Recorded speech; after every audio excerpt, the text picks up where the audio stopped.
Les guste o no, el presente y el futuro de la movilidad son 100% eléctricos. Pero qué tan complicado es dejar de utilizar gasolina para tener una movilidad 100% eléctrica. Vamos a pasar los próximos meses al lado de este vehículo y les vamos a contar absolutamente todo el proceso. Este es el Jack E10X.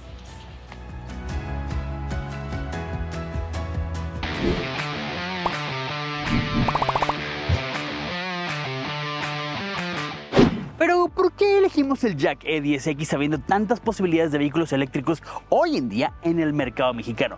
Ojo, pueden incluso encontrar vehículos más baratos, pero muy probablemente este sea uno de los primeros vehículos que por precio nosotros podremos recomendar. Y si lo que ustedes quieren es tener toda la información, prueba de manejo completa, les vamos a dejar una liga aquí arriba o abajo en la descripción para que puedan ir justamente al video de la prueba de manejo de este vehículo. Sin embargo, hoy esta prueba no es más que un enfoque diferente para entender cómo la movilidad eléctrica puede llegar a nuestras vidas. Hoy les vamos a contar cómo se hace el proceso para electrificar nuestra movilidad. Bueno, pero ¿qué queremos intentar hacer con esta prueba especial con el Jack E10X? Al final es un vehículo que conocemos y que de hecho hemos recomendado en otros videos. Sin embargo, al final la transición entre utilizar un auto tradicionalmente a gasolina, como nos hemos movido en los últimos años, a movernos de una forma completamente eléctrica, va a hacer la diferencia. Pero ¿qué tan complicado es eso? ¿Cuánto cuesta? ¿Qué hay que instalar? ¿Qué hay que cambiar en nuestro estilo de vida? Eso es lo que más nos importa. Al final, hacer esta transición a la electromovilidad, ¿es algo fácil? ¿Es algo difícil? ¿Es algo rentable? Hoy vamos a averiguarlo.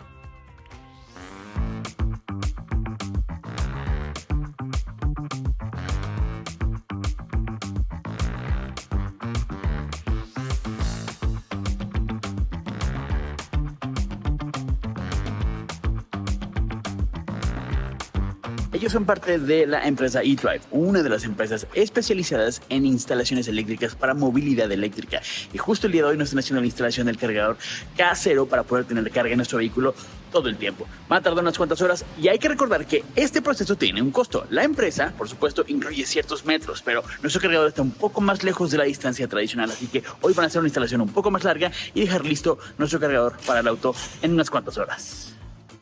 Uno de los aspectos más importantes a considerar durante nuestro proceso de migración hacia la movilidad eléctrica son los cargadores, y la instalación de un cargador eléctrico para nuestro auto específico en nuestra casa será uno de los aspectos más importantes de esto. Para ello, generalmente, cuando compramos un vehículo eléctrico o híbrido, ya incluye un propio cargador. Sin embargo, hay que instalarlo en casa y muchas de las empresas ya incluyen esta instalación en nuestro domicilio. Sin embargo, va a estar limitado en cuanto a la distancia del cableado para instalar el cargador. El proceso de instalación es relativamente rápido y en algunas horas tendremos ya todo nuestro sistema listo para recibir únicamente el medidor oficial de la compañía de luz para poder utilizar nuestro cargador en casa. Lo mejor de esto es que es una cuenta independiente a la de nuestro domicilio, con una tarifa preferencial específica para vehículos eléctricos, por lo cual cargar nuestro auto saldrá mucho más barato que si utilizáramos una clavija tradicional de nuestra casa. Y una vez tenemos instalado el cargador en nuestra casa, la vida se pone mucho más sencilla. Así que ahora les voy a mostrar cómo es un día regular en el Jack E10X.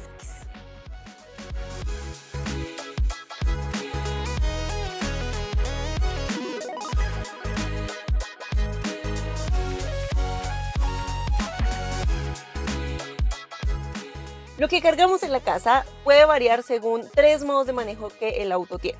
Si nos vamos a configuración del vehículo, vamos a ver que vamos a encontrar 2 menús diferentes. Uno que es el modo de manejo y otro el freno regenerativo. Vamos primero con modos de manejo.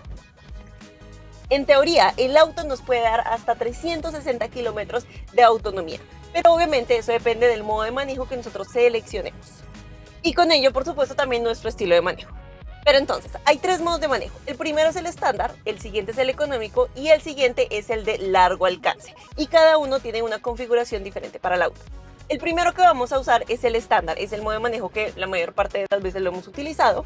Entrega toda la potencia, pero eso puede que nos afecte un poquito la autonomía y no nos entregue los 360, sino un poco menos.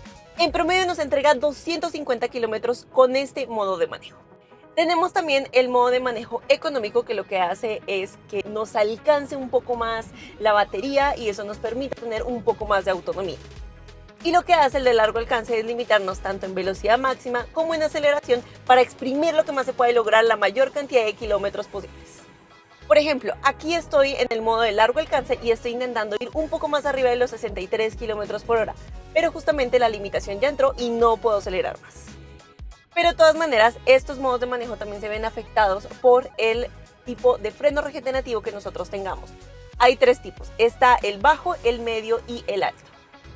Y lo que sucede con el freno regenerativo es que cuando nosotros dejamos de acelerar, el motor genera una resistencia mecánica y funciona como generador de energía. Es decir, no solo nos ayuda a frenar un poco, sino también a recargar la batería. Entre mayor le pongamos el frenado regenerativo, más fuerte va a ser la frenada que vamos a sentir. Y ahí es cuando comienzan los cambios con respecto a lo que estamos acostumbrados a manejar a un auto eléctrico. E incluso una vez conozcamos muy bien nuestro auto, podemos llegar a manejar solamente con el acelerador. Y cuando veamos que vamos a tener que frenar, lo que hacemos es proyectar esa frenada y ni siquiera tenemos que utilizar el freno. Claro, si le ponemos un freno regenerativo bajo, no vamos a frenar tanto y vamos a sentir que manejamos de una manera un poco más tradicional, digamos. Y en realidad manejar un auto eléctrico es, desde mi perspectiva, súper divertido, porque entre más conozcan el auto, nuevamente, mejor vas a tener como este juego con el tema del frenado, con la regeneración de energía. Y adicional, aunque por ejemplo en este auto las cifras de potencia no sean tan altas, entrega el par motor muy rápido. Entonces en la ciudad logro acelerar muy bien, hacer sobrepasos sin ningún problema, en los semáforos tengo la ventaja de cierta manera. Y como este auto es tan compacto, cabe en cualquier lado, tiene muy buena visibilidad, es cómodo, entonces para la ciudad creo que tiene un excelente equilibrio y el hecho de que sea eléctrico es fenomenal. Ahora, esas cifras que les estaba contando anteriormente, para conseguir una autonomía real de los 360 kilómetros requiere que tengamos, por ejemplo, el frenado regenerativo en alto y que tengamos, por ejemplo, el modo de manejo en largo alcance la mayor parte del tiempo. Pero seamos realistas, no me gusta que esté limitado, por ejemplo, a 60 kilómetros por hora, entonces casi nunca lo dejo en largo alcance. Normalmente lo manejo en modo estándar o en modo económico y la regeneración lo pongo en medio, ¿no? ¿Eso qué significa? Que en términos reales nos está dando más o menos de 230 250 kilómetros de autonomía real. Eso significa que con un promedio de recorrido de 20 kilómetros más o menos, estaré cargando el auto solamente una vez a la semana y si lo uso muy poco, hasta una vez cada 2 semanas. Eso me relaja un poco porque no tengo que estar pendiente de las cargas todo el tiempo. Y lo bueno es que no solamente tengo que cargarlo en la casa, también puedo cargarlo en otros lugares, como por ejemplo centros comerciales que tienen ya cargadores eléctricos, como por ejemplo algunos supermercados también tienen cargadores y por aquí les voy a mostrar. Y lo bueno es que no tengo que esperarme ni planear ni siquiera una ida a la gasolinería porque el auto lo cargo en la noche, así que ahorro tiempo. Entonces, al final sí hay un cambio en la dinámica, pero en realidad es muy sencillo porque lo que tienes que hacer es estar pendiente de la batería para saber si esa noche lo cargas o si todavía te aguanta un día más o 2 días más y que lo puedas cargar y no tengas ningún inconveniente al día siguiente. Una de las cosas que nosotros hacemos para darle mayor vida útil a la batería es que no permitimos que baje más del 20%. Que además, cuando eso sucede, el auto se pone en modo tortuga y nuevamente limita tu velocidad y otras funciones. Pero entonces, una vez tengas eso claro, va a ser mucho más fácil tu día a día.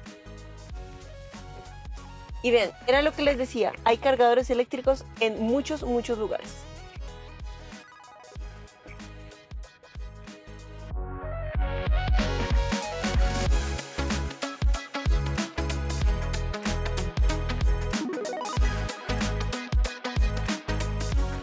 Y este es uno de los ejemplos que les puedo dar sobre los cargadores eléctricos que van a encontrar en lugares públicos, ¿no? En este caso entramos a un estacionamiento, pedimos nuestro boletito, vamos a pagarlo al salir, pero mientras tanto podemos cargar nuestro auto. Y esto mismo lo podemos encontrar en centros comerciales e incluso en algunos supermercados. Entonces estamos haciendo mejor uso de nuestro tiempo. Sin embargo, cuando vamos a conectar nuestro Jack E10X nos encontramos con esto. Resulta que esta no es una entrada que nos puede funcionar con el auto. Sin embargo, no se preocupen porque el Jack E10X viene con un adaptador, ya se los muestro, que nos va a permitir conectarlo. ¿Esto por qué? Es porque las entradas de autos chinos son diferentes a los americanos. Y esta es una conexión, digamos, americana, ¿no? Pero es muy sencillo. Tenemos este adaptador, agarramos esta parte, lo que hacemos es conectarlo así y esto va a ir a nuestro jack E10X.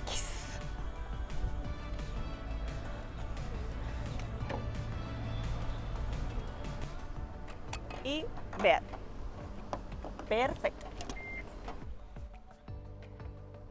Y bueno, lo importante es que más allá de los lugares que tenemos para cargar el vehículo en casa o en lugares públicos como este, también hay escenarios muy interesantes que nos permiten llevar el Jack E10X, un vehículo eléctrico, a otros lugares. Así que les voy a enseñar en qué consisten los Destination Charging o las cargas de destino y los viajes en carretera.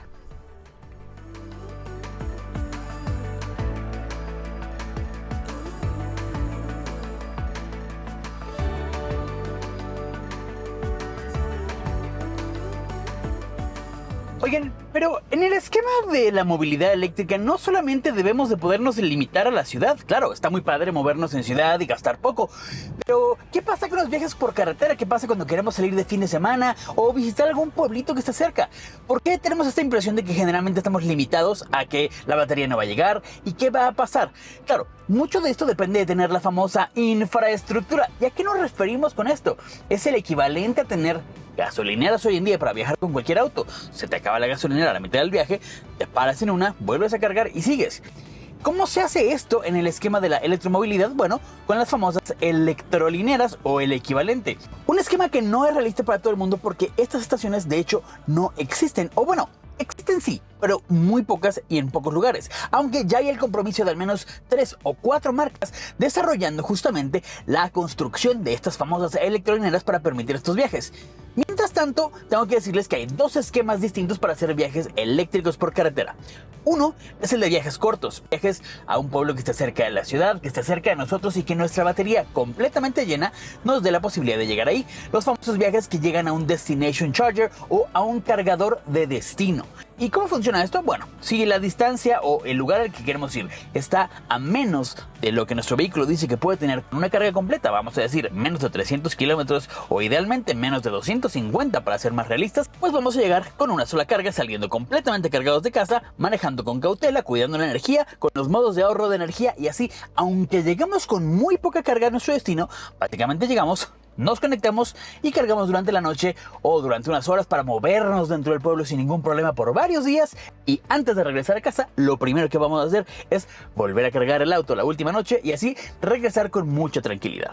Así funcionan básicamente los viajes de destino, los viajes que, por ejemplo, como ahora en Ciudad de México, nos permitirían llegar a Puebla, a Querétaro, a Cuernavaca, a Valle de Bravo y todo lo que esté a menos de 250 o 300 kilómetros a la redonda. Ahora, ¿qué pasa, por ejemplo, si queremos llegar al puerto de Veracruz, que está a cerca de o más de 400 kilómetros desde Ciudad de México? Bueno, pues la alternativa únicamente es tener una famosa electrolinera, que esa hace necesario utilizar el segundo puerto de carga de nuestro vehículo, el puerto de carga rápida, un puerto que va a inyectar mucha más corriente en mucho menos tiempo y así aproximadamente en unos 45 minutos podremos tener de nuevo la carga llena, así que podemos hacer una parada, irnos a tomar un café, descansar.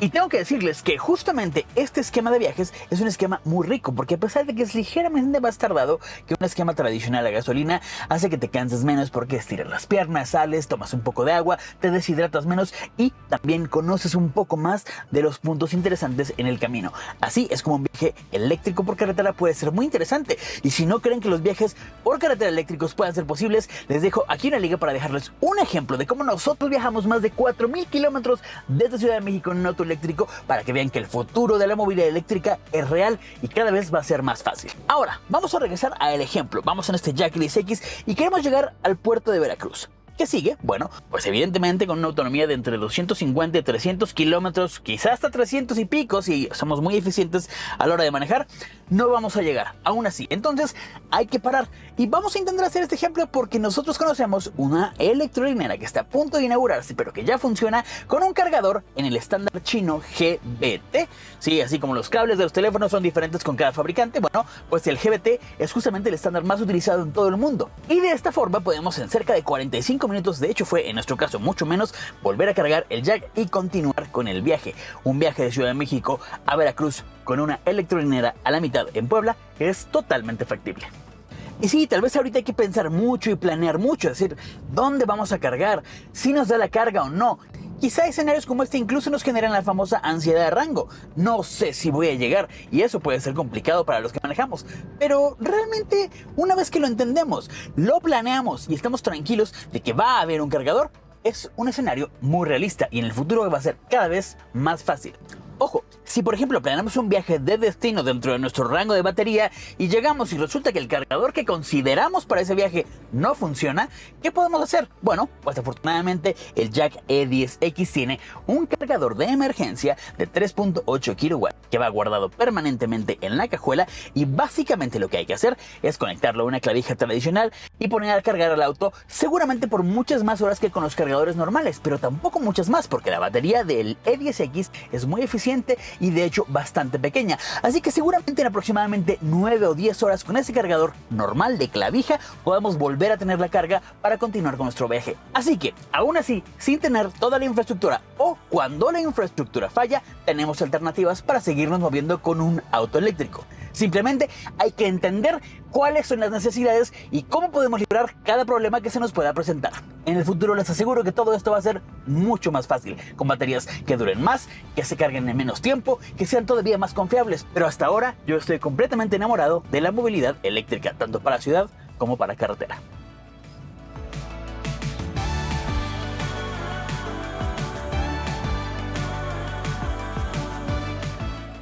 Ya cumplimos un año con el Jack E10X y es momento de sentarnos a hacer cuentas. Al final de eso se trata toda esta prueba, de saber cuánto cuesta y no solamente cómo es el proceso de adaptarnos a la electromovilidad, sino también cuánto vamos a pagar. Y afortunadamente ya tenemos datos súper buenos.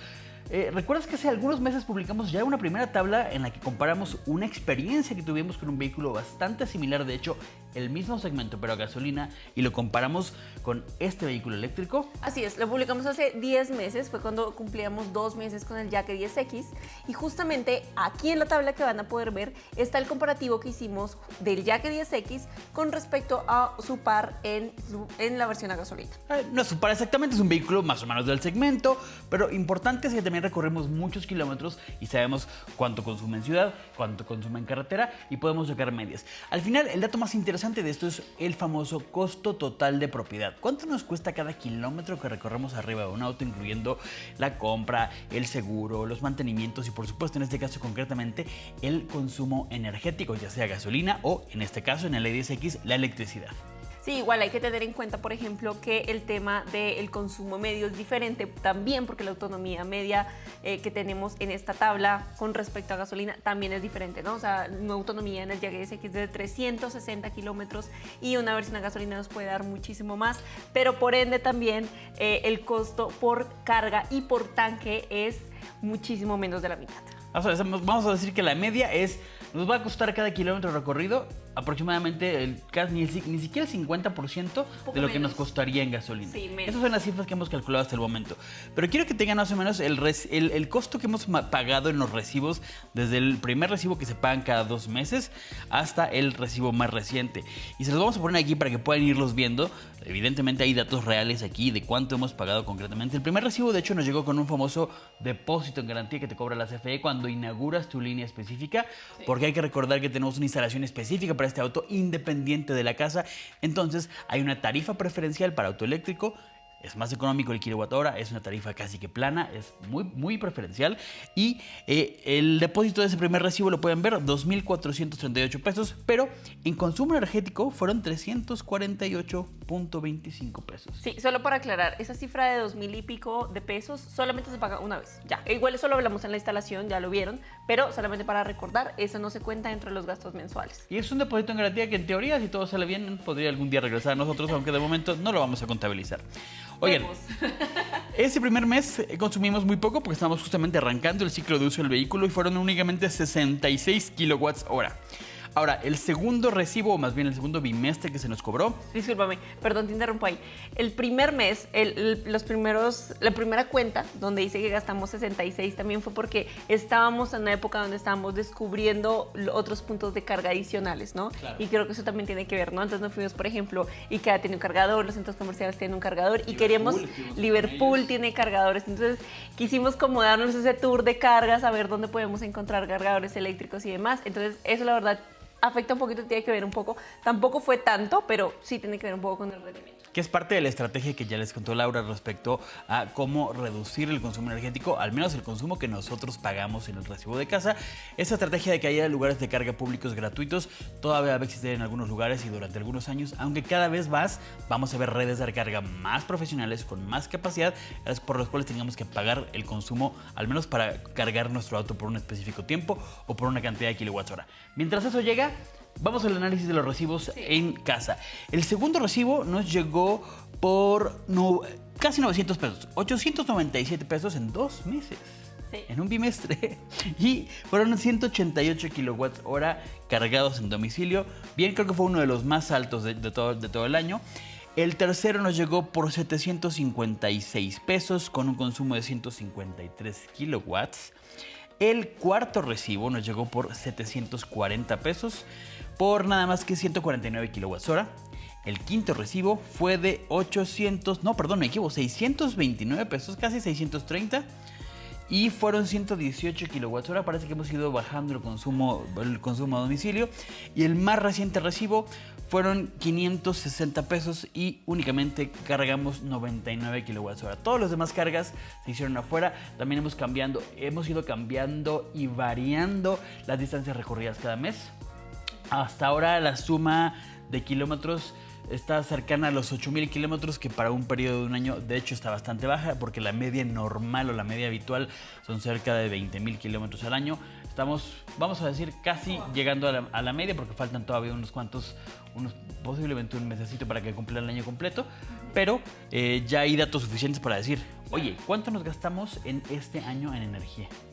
Fueron 3,932 pesos. Yo conozco gente que gasta eso o más en gasolina al mes. Claro, hay que ponerlo en perspectiva y decir, claro, es un vehículo pequeño, bastante ligero, apenas supera la tonelada, es muy eficiente, pero al final los costos dan. Y de hecho, si te acuerdas la tabla que publicamos los primeros meses, si hacemos la comparativa directa de lo que pagamos en electricidad, incluyendo mantenimientos, seguros, etcétera, etcétera, etcétera, de un vehículo similar a este en gasolina, termina siendo que, claro, el costo inicial del vehículo es superior. Sí, sabemos que comprar un vehículo eléctrico inicialmente es una inversión más grande, pero si planeamos ser eficientes, utilizar los modos de manejo que menos gastan, a la larga vamos a gastar mucho menos. Y de hecho nuestro análisis dice que para por ahí del año 6 o año 7 ya gastamos en total acumulado menos en un vehículo eléctrico que en un vehículo a gasolina similar. Y a partir de ese momento que ya se superó la cifra, cada siguiente año adicional, la diferencia es abismal. Gastamos mucho más en el vehículo a gasolina y vamos a gastar mucho menos en el vehículo eléctrico. Así que yo creo que al menos los primeros 10 años que tenemos como referencia en nuestra tabla son bastante buenos. Claro que sí. Y aún así, nuestra proyección de gastos estaba en 3,467 pesos mexicanos al año. La verdad es que tampoco, o sea, aunque recorrimos menos cantidad, no utilizamos, por ejemplo, el auto en modo de largo alcance, ¿no? Creo que hubiéramos podido ser un poco más eficientes con el uso del auto durante este año y poder reducir un poco, estoy hablando de 500 pesos, ¿no? El costo al año, que igual, o sea, sí es significativo, pero si lo ves en proporción, durante un año pagar solamente 4,000 pesos de uso de un vehículo, pues no es tan grave como así, ¿no? Como un dato extra, el promedio de peso por kilowatt hora es de 5 pesos. 5 pesos con un centavo, algo, 10 centavos, algo así. 9. Muy bien, pues ahí está. Al menos en términos financieros, en términos económicos, es un esquema rentable y por supuesto, mientras más pasen los años, mientras más económicas sean las baterías, vehículos como este, ya que 10X van a tener baterías incluso más accesibles y justamente esa diferencia se va a ir acortando para que posiblemente al año 3 o al año 2 ya tengamos una mejor relación valor-precio o valor-beneficio de tener un vehículo eléctrico. En los últimos meses hemos hecho todo el proceso de migración a la movilidad eléctrica, desde conseguir un auto, hacer la instalación del cargador en casa, hacer viajes de destino eléctricos e incluso utilizar carga rápida en carretera. Y si bien los autos eléctricos tienen un costo un poco más elevado que su equivalente en gasolina, nos dimos cuenta que los costos de mantenimiento y usabilidad están un poco por debajo. Pero no se preocupen, porque si aún no se ajusta a su bolsillo, muy pronto vamos a tener opciones para todos los presupuestos. Para nosotros esta fue una prueba súper especial, pero realmente lo que queremos es saber lo que ustedes opinan, así que díganos aquí abajo en los comentarios si ustedes estarían listos para pronto migrar a la movilidad 100% eléctrica, sí o no, o por qué, díganlo aquí abajo. Y por cierto, si les gustó esta prueba especial, no olviden suscribirse a nuestro canal con ese botoncito aquí abajo, haría una gran diferencia para nosotros y por supuesto, ya que estén ahí, pues de una vez píquenle a la campanita para que sepan cuando subimos nuevos videos para ustedes. También síganos en nuestras redes sociales. Yo soy Carlos. Yo soy Laura. Nos vemos en la próxima prueba de manejo.